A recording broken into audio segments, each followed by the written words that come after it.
I'm not that small of a person, but why is everything here so big? So, today we are going to SnR, and this is my village. It's very near. We're lucky that SnR is super close, only about 5-minute drive. And my mom wants me to wear N95 just to be safe. Are you wearing N95 also? Yep. Let's go! Where I live, the village only consists of 2 floors, but check out the massive tall building. That's why this scaffolding structure is always constantly there. SnR's sort of like designed to be identical to the big supermarkets that you'll find in the States, like Costco. Yeah, so it's also designed to look like Walmart, where essentially supposedly the items are a little bit cheaper. Are they supposed to be cheaper? Or I think the idea there is for them to sell wholesale or like in bulk. But for me, how SnR works here, a lot of the products are definitely imported. I think because Filipinos like buying imported stuff. For me personally, I love supporting local because it's more environmental. I just want to show you quickly, this is how the second floor of my village looks like. As you can see, there's some grills and some windows. But over the years, people just decided to extend the facade and just create an entire structure. I know that's not really allowed. It's not really allowed, but people do it, and yeah, it's just how it works here. Also, there's a taxi that just decided to park on the side of the road. I always say you have to be a good driver. Driving in the Philippines, you need to squeeze in really tight roads or just be prepared in case a random car decides to park in front of you. Definitely your patience will be tested. Right? Or you like buying important stuff also? I like both. There's not many local products are not available locally. Like what? Like what? Products. Like Ketchup. We have Del Monte. Well, that's an American brand, but we have Papa Ketchup. Yeah. Banana ketchup. We have banana ketchup, which is sweet. So for me, I'm very happy to adjust, but I think there are some things too that I prefer that's made a little bit in a more foreign way. Like for example, bread. I like my bread like sourdough or something that's not sweet. Also, because we're in the Philippines, you're never too far from a Jollibee. Entering SnR, as you'll see, there's always somebody to give you a ticket, and there's a guard as well. They're open 9 a.m. to 9 p.m. It's just how it works here. Not everything is automated. If you come here without a membership, you can just get one on the spot. Normal temperature. Normal temperature. I'm really not that much of a big person, but as you can see here, every single junk food that I'm picking up is so big. I think it's catered to the Filipinos' love for chichirya, which is like something we like to snack on or something that goes well with some drinks. And this one with a French flag. I don't think it's made in France though. If I don't point this out in my video, I might get called out for it, but it's a national favorite of ours. We love our salted egg crisps or potato chips, and as you can see, it's highly addictive. Something I'm proud of, our Cassava Chips, which is where we get our tapioca starch. I'm gonna tell you as early as now, I'll be picking up some of the unusual stuff that I see. So this one is Kimchi Crisps. Imagine that! Here's something made in Thailand, shiitake mushroom. So I guess this is something you nibble on, another type of nibbles. It's time for some Filipino pride. Here we have crispy bangus or milkfish, and of course sisig. However, this is not made of pork, it is made from fish. And to anyone who lives in the UK or who has traveled and visited their supermarkets, we have corn here, people. Corn in the Philippines. So in SnR, this is a membership-based supermarket. Not everyone can go here, not unless you have a membership card. And if I'm not mistaken, it's around 600 or 700 pesos yearly in US dollars. That comes out to around 30 US dollars if I'm not mistaken, more or less. So that's the price you have to pay if you want to go shopping here at SnR. Here's something interesting, an alternative to rice. It's called adlai grain. I'm not an adlai expert, but it's pretty delicious. Personally, I prefer quinoa because it's a little bit closer to the texture and flavor of rice. Oh yes, the butt rub. I've never tried it though, but it is pretty catchy. It's made in the States though, not in the Philippines. And of course, you're not in Asia unless you see some spicy noodles. This one is made in Indonesia. This one I found so interesting. Soft-boiled chicken eggs. I can't read the characters on it, but I don't think I'll be buying this anytime. I don't know as well what makes it color brown. And of course, we have some cacao powder, but that's made in the States. I am gonna go for something made locally. And if you love your spicy food, this is something everybody knows, sriracha. I do love the tiger drawing, they're pretty cool. And if you're staying in for the weekend, check this out, Korean dumplings. Just steam it. I don't know if you can boil it though. This one is vegetarian if you don't like your meat. I thought this was something interesting, hot and spicy popcorn. I'm not sure how well that's gonna go with a romantic movie.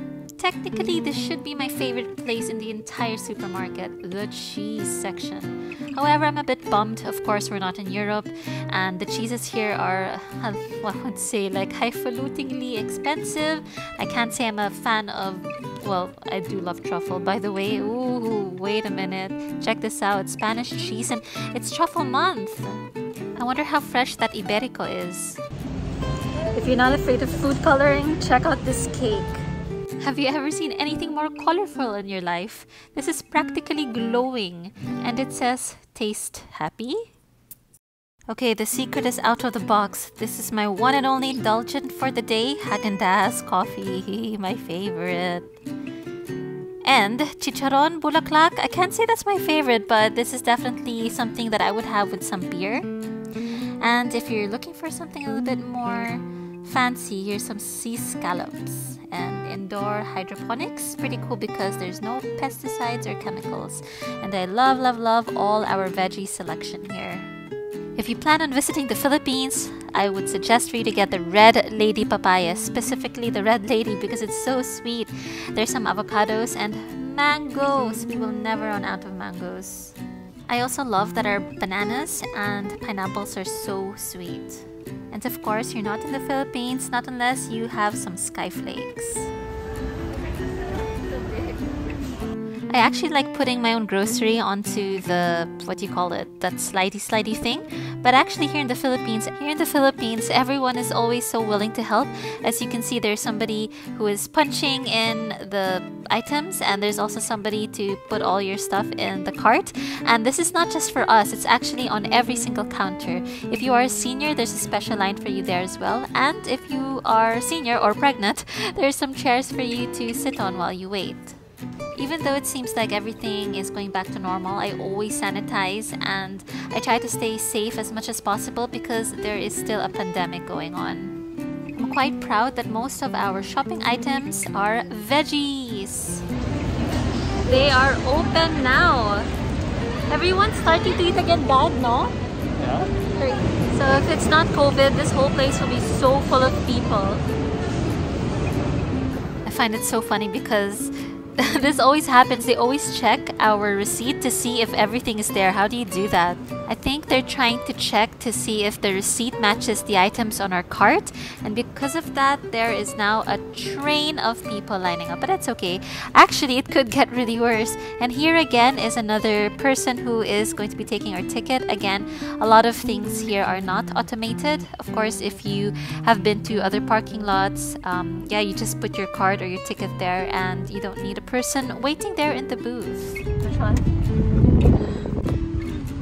Yeah, so my dad's saying like the cars just go in, walang pake, like they don't care.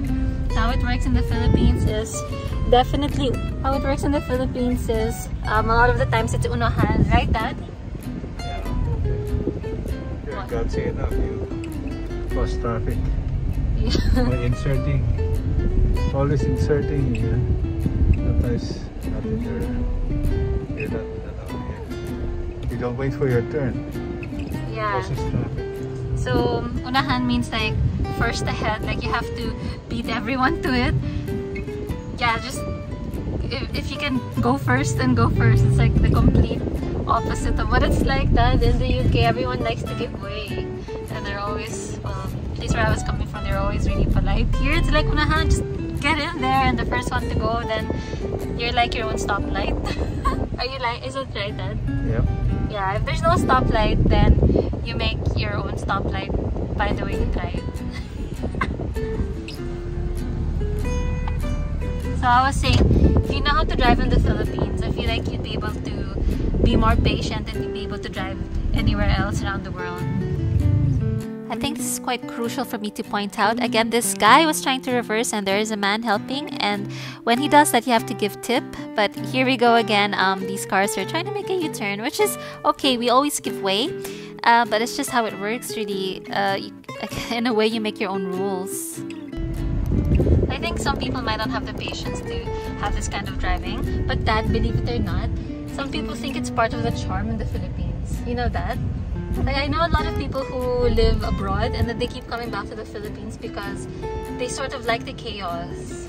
So yeah, they think it's charming. They think the chaos is charming. Speaking of sourdough bread, we love sourdough bread. How many months has it been aged? Like, was it 24 days? 40 hours. Oh, sorry, not months. That's cheese. The sourdough bread that we buy has been aged for 24 hours. Is it not 24, 40 hours. Sorry, it has been aged for 40 hours. That's just me getting hungry. So we get it in a place here called... What's the place? There's actually no sign outside. It's called sourdough bread.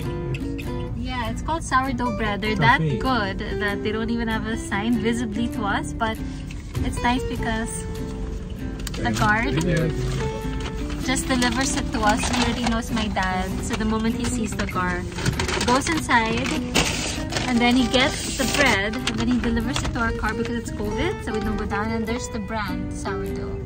And people give $20. So on that sourdough note, that ends our little video today on grocery shopping here in the Philippines. Of course, you have other supermarkets like did Marketplace sell? I mean, all of the branches are sold now. To who again? To Gokongwei. So every restaurant, every marketplace now is Gokongwei, or just the one in Rockwell. Okay, so we used to go shopping in Marketplace, but it's so expensive. Oh my gosh, I can't even tell you like how the prices have ridiculously changed. I think they sold to Gokongweis, and I really don't know. I bought like a small broccoli, like literally the size of my hand, for 300 pesos. What's 300 pesos in dollars? So our small broccoli was like 300. Our small broccoli was 300 pesos in dollars. That was like $15 US. I'm like, oh my gosh, for tiny broccoli, I almost feel like it's illegal to be super selling too expensive veggies. So there are a lot of other supermarkets aside from SnR. There's Marketplace. There's SM, there is Robinson's. Oh my gosh, and you can just go to the Palengke if you want to buy loads and loads of veg. So, but today we went to SnR, and now you got to see what it's like inside the supermarket and what it's like driving also, right? Yeah. Okay, welcome to the Philippines, and I'm saying goodbye. Bye! Bye, Dad! Bye.